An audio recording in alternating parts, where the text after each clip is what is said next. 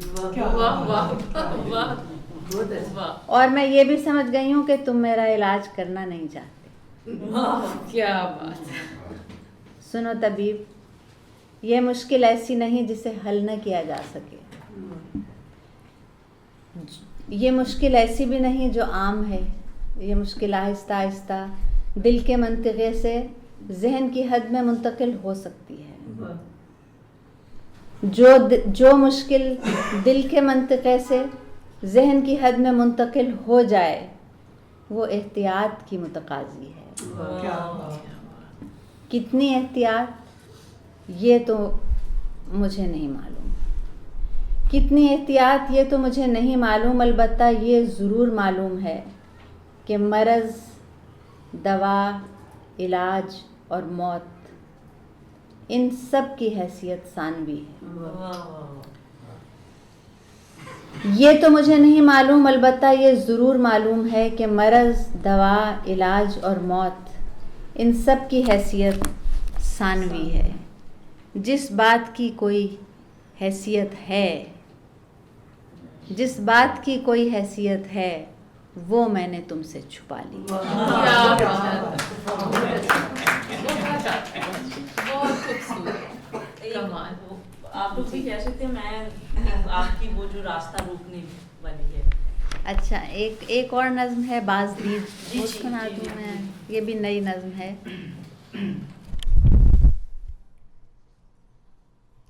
اس کا نام عنوان ہے، چھوٹی نظمیں ہیں یہ، چھوٹی چھوٹی نظمیں ہیں، اس کا عنوان ہے باز دید۔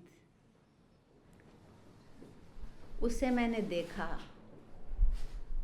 اسے میں نے دیکھا چٹانوں کے اندر بنی راہداری سے جاتے ہوئے، اسے میں نے دیکھا چٹانوں کے اندر بنی راہداری سے جاتے ہوئے، جس میں صدیوں پرانی گپھاؤں سے آتی ہوئی روشنی میں دکھائی نہ دیتا تھا کچھ، میں نے دیکھا، اسے میں نے دیکھا۔ بہت زرد مدھم سی تصویر کے بھولتے یاد آتے ہوئے، بنتے مٹتے ہوئے خال و خط کے کٹاؤ میں،